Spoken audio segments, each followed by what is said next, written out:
আসসালামু আলাইকুম, সবাইকে সুলতানাস ফুড কর্নারের পক্ষ থেকে স্বাগতম জানিয়ে শুরু করছি আমার আজকের রেসিপি। আজকে আমি শেয়ার করব ফেকসা ও কলিজা ভুনা। আমরা তো এটাকে ফেকসাই বলি, আপনারা কি বলেন জানি না, আসলে এক এক জায়গার মানুষ এটাকে এক এক নামে বলে। কলিজার সাথে যেটা থাকে আর কি ফেকসা, সেটাই বলছি। তো এই তো সেই জন্য আজকে আমি রান্নাটা আসলে প্রেশার কুকারেই করবো। তো সেই জন্য আমি এখানে সয়াবিন তেল দিয়ে নিয়েছি, আর তার মধ্যে দিয়ে দিয়েছি গোটা গরম মশলা এবং তেজপাতা, এবং সেটাকে কিছুক্ষণ ভাজার পর আমি এর মধ্যে দিয়ে দিচ্ছি পেঁয়াজ কুচি। বেশ অনেকটা পরিমাণে পেঁয়াজ কুচি এখানে দিব, যেহেতু এটা কলিজা ফেকসা ভুনা হবে। পেঁয়াজটাকে হালকা ব্রাউন করে ভেজে নিয়ে আমি তার মধ্যে দিয়ে দিচ্ছি আদা রসুন বাটা এবং সমস্ত গুঁড়া মশলা, হলুদের গুঁড়া, মরিচের গুঁড়া, স্বাদ মতো লবণ এবং ধনিয়া জিরা গুঁড়া। সব মশলা দিয়ে এটাকে আমি সামান্য একটু পানি দিয়ে মশলাটাকে একটু সময় নিয়ে আর কি ভাজা ভাজা করে একটু ভুনে নিব। মশলাটা খুব ভালোভাবে ভুনা হয়ে গেলে তার মধ্যে আমি আবারও সামান্য পরিমাণে একটু পানি দেব। মশলাটা থেকে যখন তেল ছেড়ে আসবে, যে দেখেন মশলাটা কিন্তু আমার এখানে ভাজা হয়ে গিয়েছে, মশলা থেকে তেল ছেড়ে এসছে, সেই পর্যায়ে এখন আমি এখানে দিয়ে দিব এই যে আমি আগে থেকে ফেকসা এবং কলিজাগুলোকে হলুদ এবং লবণ দিয়ে গরম পানিতে একটু ভালোভাবে ধুয়ে নিয়েছি। আর এখানে আমি জাস্ট 3 টুকরো খাসির মাংসকে একটু ছোট ছোট করে কেটে দিয়েছি, এটা স্কিপ করতে পারেন, এটা আমি আসলে দিয়েছি। আর দিয়ে দিচ্ছি এর মধ্যে আলু, যে আমরা সিঙ্গারার আলু ঠিক যেভাবে কাটি সেই একই ডাইসে কাটবেন, একটু বড় সাইজ করে। তো আলুটাকেও আমি এখানে একসাথে দিয়ে এটাকে একটু কষিয়ে নিব মশলার সাথে খুব ভালোভাবে।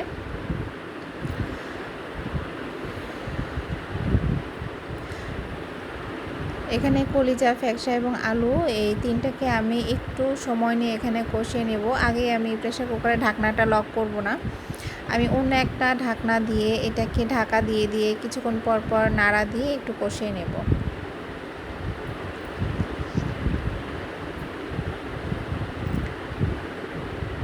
এই তো খুবই সিম্পল আসলে একটা রান্না, এটা আহামরি তেমন কিছুই না যে কলিজা ভুনা না জানি অনেক কঠিন বা এখানে কোনো স্পেশাল মশলা ব্যবহার হয়েছে কি না, না এমন কিছুই না। সাধারণ মশলায় খুব সাধারণভাবে সহজভাবে এই কলিজা ফ্যাকসা ভুনাটা আমি আপনাদের সাথে শেয়ার করেছি।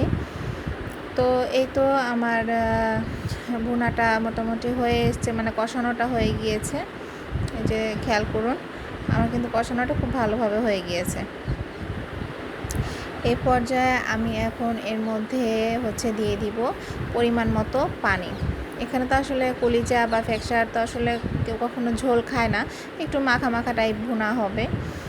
তো সেই পরিমাণে আমি এখানে একটু পানিটা দিয়ে দিচ্ছি। পানিটা দিয়ে এটাকে একটু নাড়াচাড়া করে নিয়ে আমি জাস্ট এখন প্রেসার কুকারের ঢাকনাটা দিয়ে একদম লক করে দিব হুইসেলের জন্য। এই যে এখন আমি প্রেসার কুকারের ঢাকনাটা দিয়ে এটাকে লক করে দিচ্ছি। আমি এখানে 3টা হুইসেল দিয়ে নিব, আপনারা এখানে চাইলে 2টোও দিতে পারেন, তবে 3টা দিলে এটা সেদ্ধটা একদম পারফেক্টলি ঠিক আছে, মানে একদম বেশি সেদ্ধও হয় না বা শক্তও থাকে না। এই তো আমার এখানে হুইসেল পড়ে গিয়েছে, তো এভাবে আমি আরও 2টো হুইসেল দিয়ে নিব। তো এই যে 3টে হুইসেল পড়ার পরে এটা একটু ঠান্ডা হওয়ার পরে আমি এই যে ঢাকনাটাকে খুলে নিয়েছি, এবং এই পর্যায়ে আমি এটার মধ্যে জাস্ট 2টো কাঁচা মরিচ একটু ফালি করে দিয়ে নিয়েছি। এই তো আমার আজকের রেসিপির ফাইনাল লুক। খুবই সহজ একটা রেসিপি এবং খেতেও কিন্তু এটা অনেক ভালো হয়ে থাকে, আপনারা সবাই এটা খেয়ে থাকেন। তো আজকে আমি এই যে খাসির কলিজা ফ্যাকসা ভুনাটা আপনাদের সাথে শেয়ার করলাম, আপনারা বাসায় এভাবেও রান্না করে খেতে পারেন। তো সবাই ভালো থাকবেন, আজকের মতো এখানে সবাইকে আল্লাহ হাফেজ।